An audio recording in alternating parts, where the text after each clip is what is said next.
नमस्कार दोस्तों, स्वागत है आप सभी का हमारे study channel RSP competition target में। आशा करता हूँ आप सभी अच्छे होंगे। दोस्तों, आज की क्लास में करंट अफेयर के साथ स्टैटिक जीके का फुल एनालिसिस करेंगे। यह क्लास आपके लिए कितना हेल्पफुल है कमेंट बॉक्स में कमेंट जरूर करें। दोस्तों, अगर इस क्लास का आप पीडीएफ चाहते हैं तो वीडियो के नीचे डिस्क्रिप्शन में टेलीग्राम का लिंक दिया हुआ है, वहाँ से जाके आप इस क्लास का पीडीएफ नोट बुक डाउनलोड कर सकते हैं। चलिए इस क्लास को बिना विलंब किए स्टार्ट करते हैं। क्वेश्चन नंबर फर्स्ट है, हाल ही में G7 राष्ट्र ग्लोबल वार्मिंग को धीमा करने के लिए के प्रयासों को गति देने के लिए सहमत हैं। इनमें से कौन सा देश इस संगठन का सदस्य नहीं है? तो इस देश का संगठन का सदस्य नहीं है तो बात करते हैं। ऑप्शन में ए है चीन, बी है यूएसए और सी है इंग्लैंड और डी में जापान है। तो बात करते हैं कि इसमें इस संगठन का सदस्य नहीं है, चीन नहीं है। तो बात करते हैं G20 राष्ट्र ग्लोबल वार्मिंग को धीमा करने का प्रयास जो किया जा रहा है, G7 के मंत्रियों द्वारा विज्ञापित में सभी देशों को इस कार्रवाई में शामिल होने का आह्वान किया है और ग्लोबल वार्मिंग को कम करने के प्रयासों में योगदान देने के अलावा मंत्रियों ने 2021 के अंत तक नए कोयले से चलने वाले बिजली संयंत्रों के लिए सरकारी समर्थन की प्रतिबद्धता जताई। वैश्विक तापमान 1.5 डिग्री सेल्सियस 1.5 डिग्री सेल्सियस कम करने के लिए कहा गया है, जबकि पिछला लक्ष्य 2 डिग्री सेल्सियस था। और G7 पर्यावरण मंत्रियों ने अत्यधिक मछली पकड़ने और वनों की कटाई करने और समुद्री प्लास्टिक के संकट से निपटने के लिए जैव विविधता को बढ़ावा देने का भी वादा किया है। कहा गया है कि कार्बन डाइऑक्साइड के साथ साथ ग्रीन हाउस गैसों को भी कम करने का प्रयासों को तेज करने की आवश्यकता है। यदि वे शून्य उत्सर्जन के अपने लक्ष्य तक पहुंचने की उम्मीद करते हैं तो 2050 तक में इसको पूरा करनी होगी।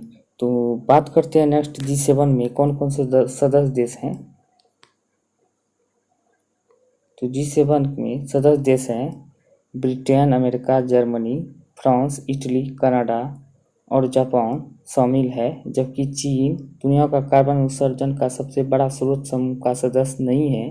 भारत भी इसका सदस्य नहीं है। तो नेक्स्ट क्वेश्चन की बात करते हैं। हाल ही में भारत इजराइल ने किसके सहयोग के लिए 3 साल के कार्यक्रम पर हस्ताक्षर किए हैं?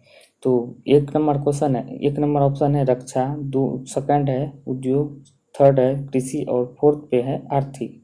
तो भारत और इजराइल के बीच कृषि पर 3 साल के लिए कार्यक्रम पर हस्ताक्षर हुए हैं। तो 3 साल के लिए कार्यक्रम का उद्देश्य शुद्ध आय में वृद्धि करना, व्यक्तिगत निर्माताओं की आजीविकाओं को बेहतर बनाना होगा। कृषि सहयोग क्षेत्र को बढ़ाने के लिए कृषि मंत्री नरेंद्र सिंह तोमर ने 2023 तक 3 साल के लिए संयुक्त कार्यक्रम पर हस्ताक्षर किए हैं। और कृषि मंत्री जी बोले हैं यह 5वीं बार भारत इजराइल कार्यक्रम की योजना है, जबकि पहली बार जो इसका योजना किया गया था, पहली बार 2008 से 10 तक के लिए किया गया था। और दूसरी बात की बात करते हैं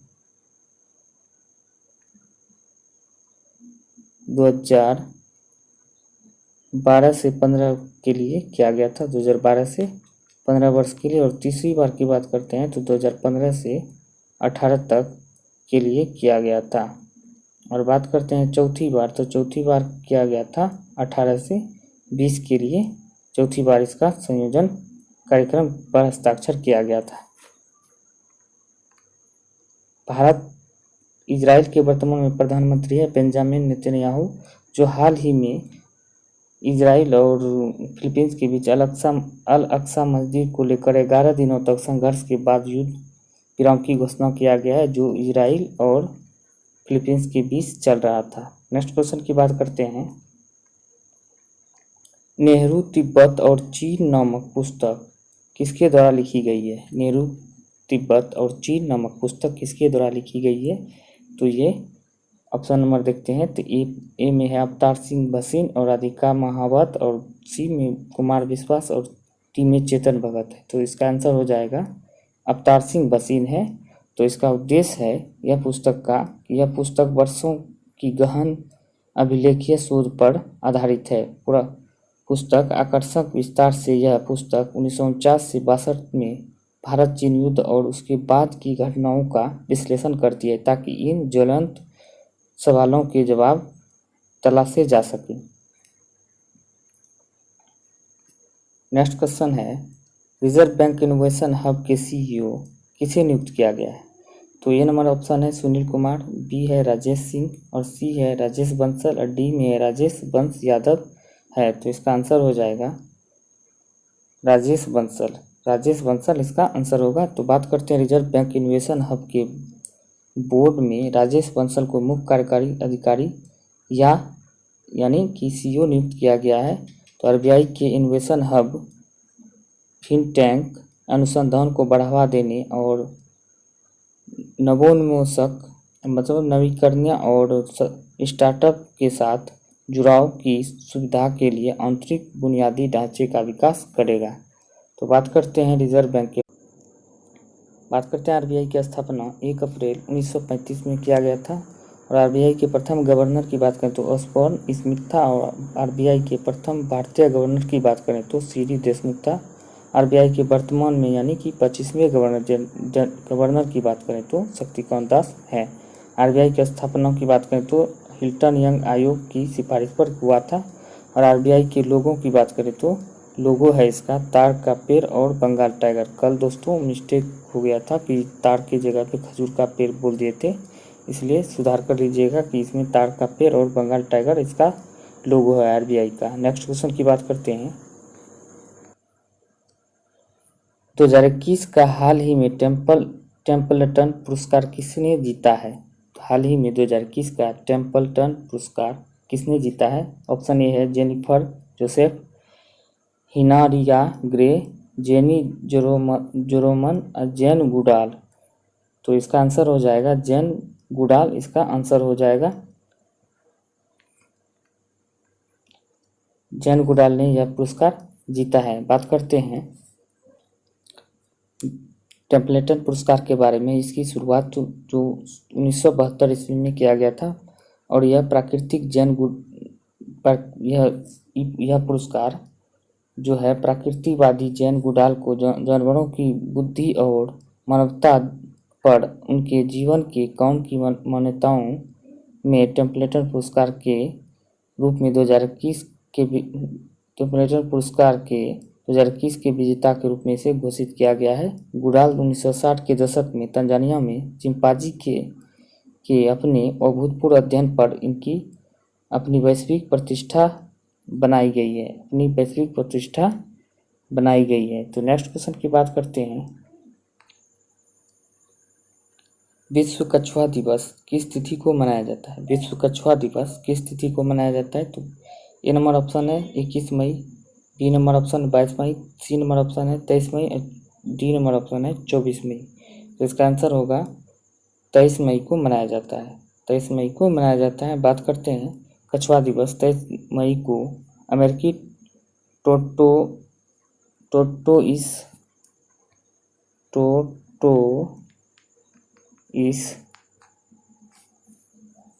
टोटोइस रेस्क्यू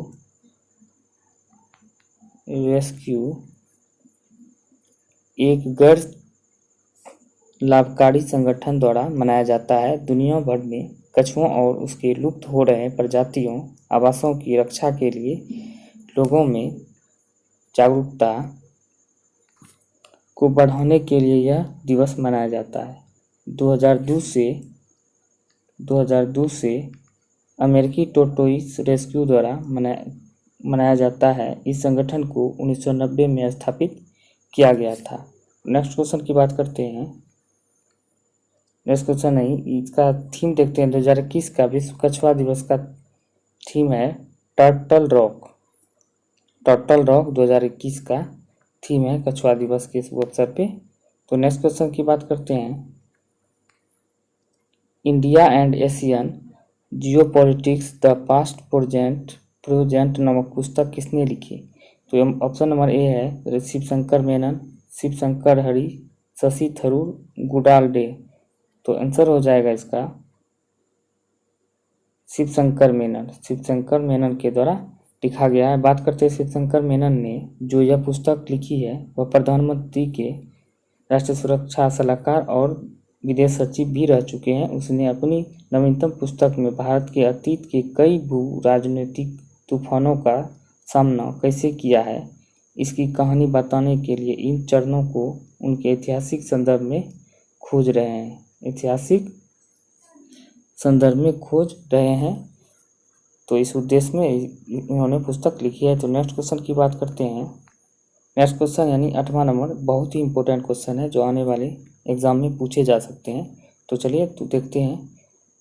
अंतर्राष्ट्रीय हॉकी संघ के नए अध्यक्ष कौन बने हैं? अंतर्राष्ट्रीय हॉकी संघ के नए अध्यक्ष कौन बने हैं? तो नरेंद्र बत्रा जी बने हैं। तो बात करते हैं इसके नरेंद्र बत्रा के बारे में। नरेंद्र बत्रा जी को लगातार दूसरे कार्यकाल के लिए अंतर्राष्ट्रीय हॉकी महासंघ के अध्यक्ष के रूप में फिर से चुने गए हैं।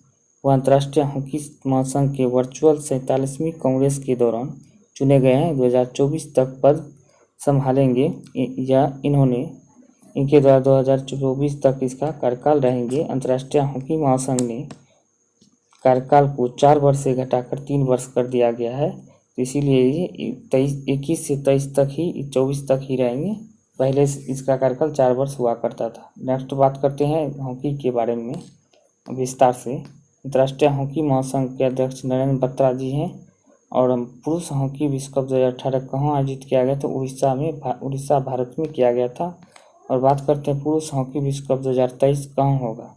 तो पुरुष विश्व कप 2023 भारत में होगा। और 2018 का हॉकी विश्व कप का विजेता कौन सा देश रहा? तो बेल्जियम देश रहा।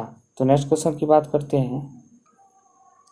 International day to end obstetric fistula हर साल किस तिथि को मनाया जाता है? तो यह ऑप्शन नंबर ए है 21 मई, बी है 22 मई और सी है 23 मई और डी है 24 मई को।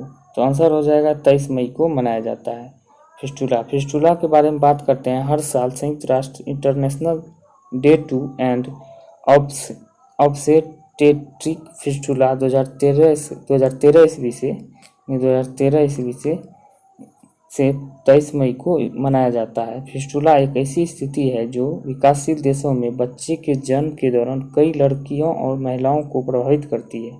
इस रोगों के प्रति जागरूकता बढ़ाने के लिए और इसे समाप्त करने के उद्देश्य से यह दिवस मनाया जाता है।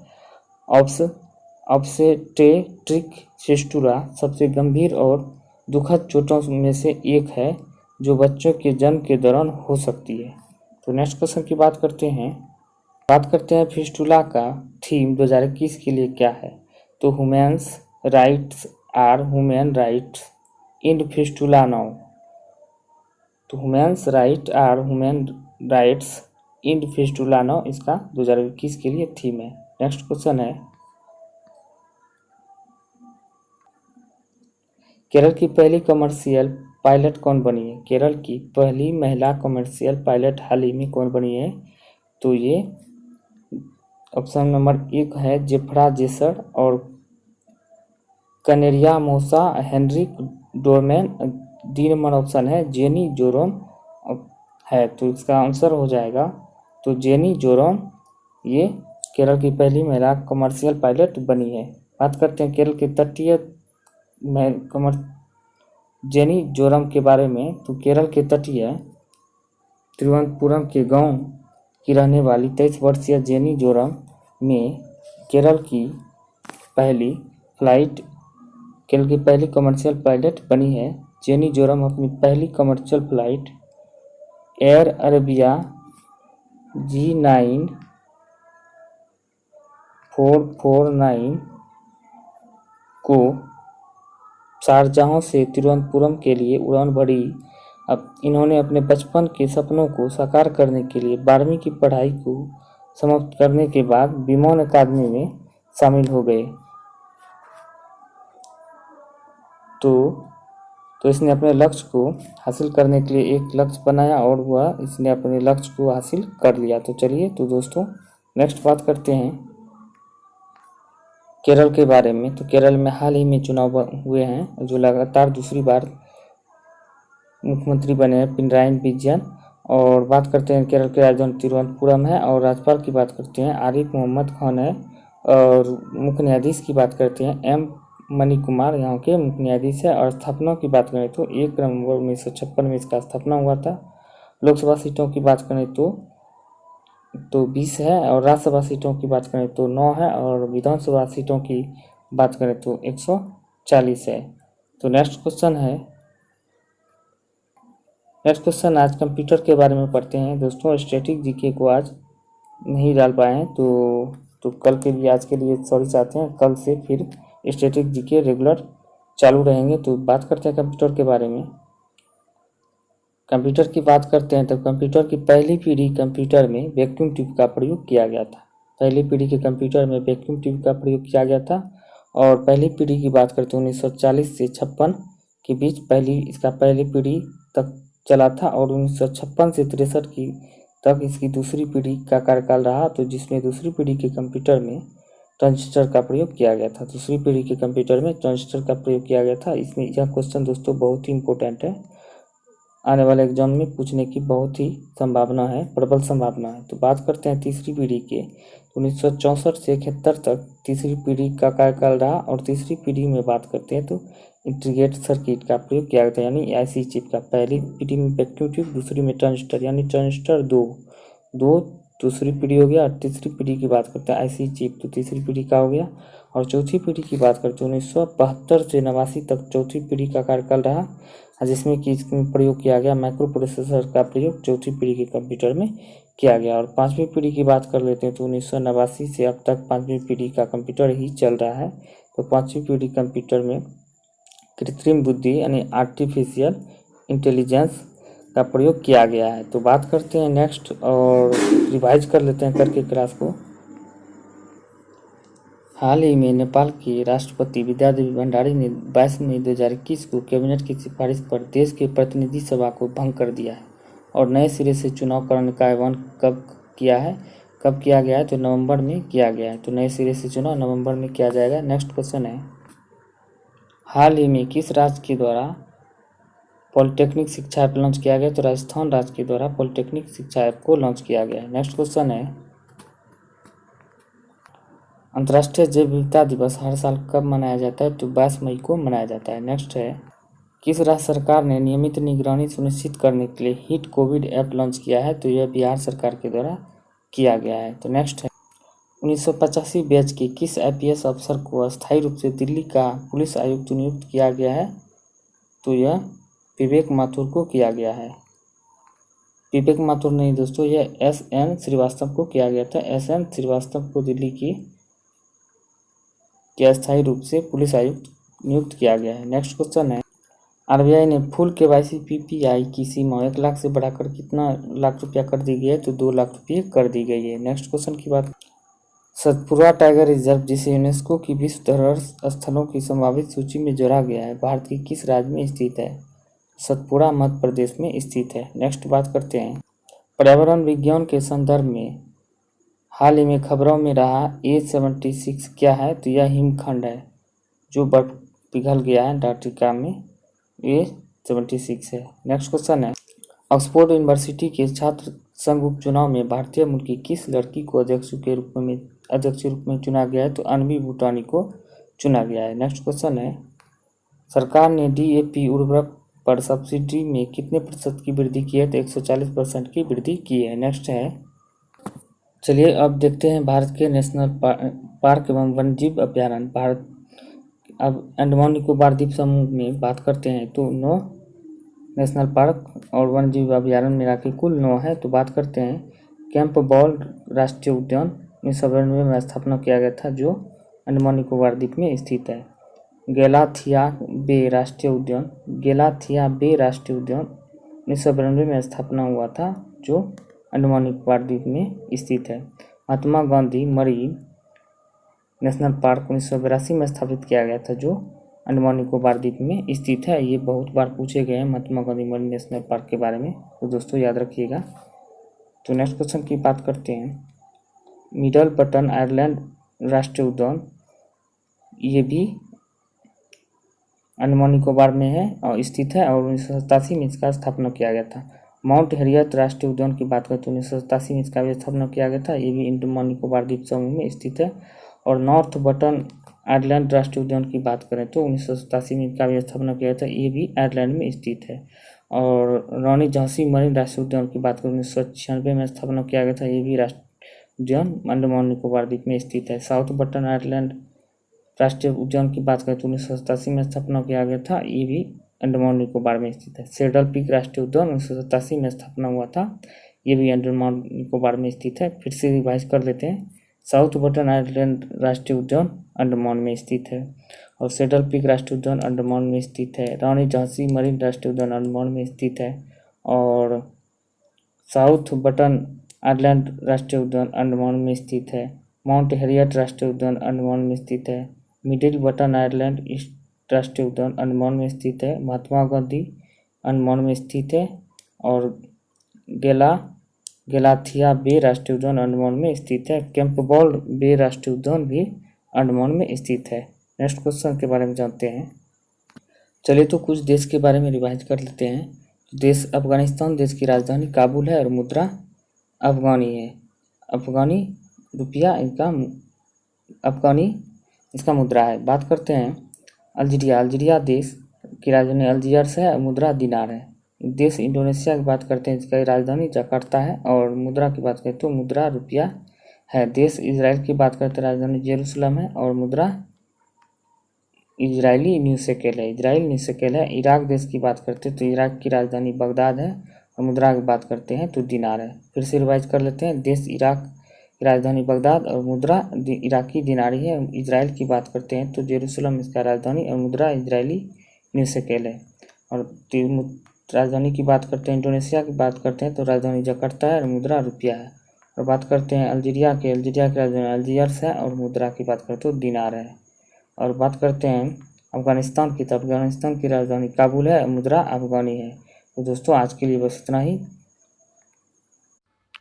उम्मीद करते हैं कि ये श्रृंखला आपको पसंद आ रही होंगी। कमेंट सेक्शन में ज़रूर बताएं। अगर आपको अच्छा लगेगा तो इस तरीके से हम लोग इसे जारी रखेंगे और आने वाले समय में हमारा प्रयास यही रहेगा ताकि आप किसी भी एग्ज़ाम से पहले आपकी तैयारी बेहतर हो। साथ ही साथ आप किसी भी एग्ज़ाम से पहले रिवीजन कर लें तो मैक्सिमम आपके प्रश्न एग्ज़ाम में यहाँ से आ सकते हैं। धन्यवाद।